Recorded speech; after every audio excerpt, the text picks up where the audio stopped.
So I've been talking a lot about consultation and communication. I just want to stop now, park in this space, and really unpack this. What do we mean when we're talking about consultation and communication in the context of planning? Well, I mentioned earlier that it's really critical that we're able to source good information to feed into our plans, and that good information is going to come from experts and people who have been doing the tasks and responsible uh, for the type of things that our plans are going to be focusing on. So we need to consult with key stakeholders, be they internal or external, and really help making sure that those voices permeate through our plans. That's really critical. And that's the consultation component that I talked about earlier. But importantly now, we need to, especially as we're drafting our plans and we're starting to put things together, we've broken down the tasks and we've talked about who's going to do what when and how it's going to happen. We've gone through the risk assessment process and we're now starting to put these documents together. We need to be sharing as well. So we not only is the information coming inwards, we also need to be pushing that information outwards where it's relevant. And this is where we're talking about communication and it's about keeping people informed on what they need to know, how they need to know it, not just giving them information for the sake of inundating them.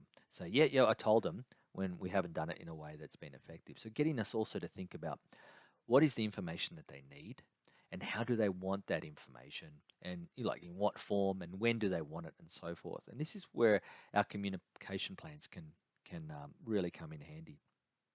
Communication methods, of course, can be through web-based communication tools, video conferencing, whether it's the myriad of video conferencing tools that we have available now, emails, reports, presentations, phone calls, forum boards, be they the traditional ones or something like SharePoint internally, or even face-to-face meetings, one-on-ones or group meetings. These are all uh, common communication methods that I'm sure most you'll be familiar with.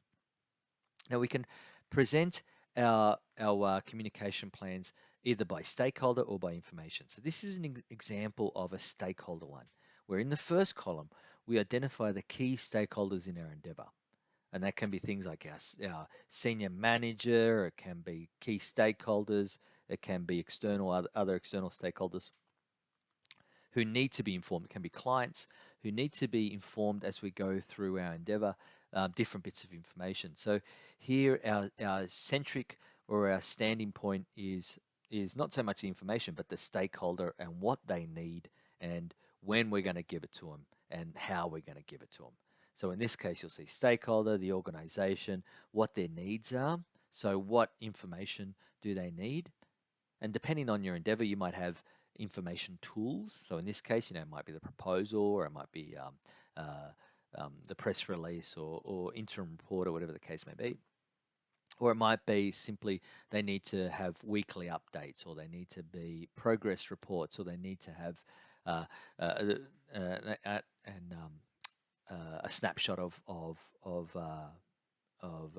completion rates, whatever their informational needs, and then how you're going to provide that. So, whether it's going to be through part of the weekly email circulated newsletter on what we're doing, whether it's part of a weekly meeting, a video conference call that we're going to make once a week, or whether it's face-to-face communication, whatever the means of that are.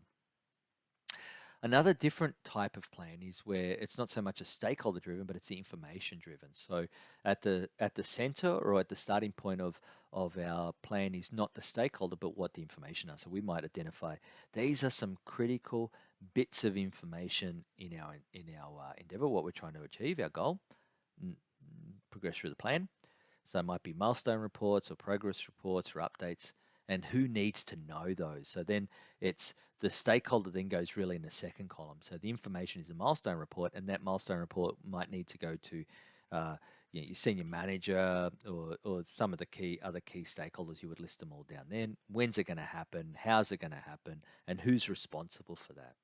So depending on what you're doing and whether the information is primo or whether it's a stakeholder that's primo, you make a decision on terms of what's the best plan. But putting together some kind of structure about who needs to know what when, so that that sits alongside your operational plan, so that as things are occurring, you're controlling and managing the risks, and you're controlling and managing the stakeholders.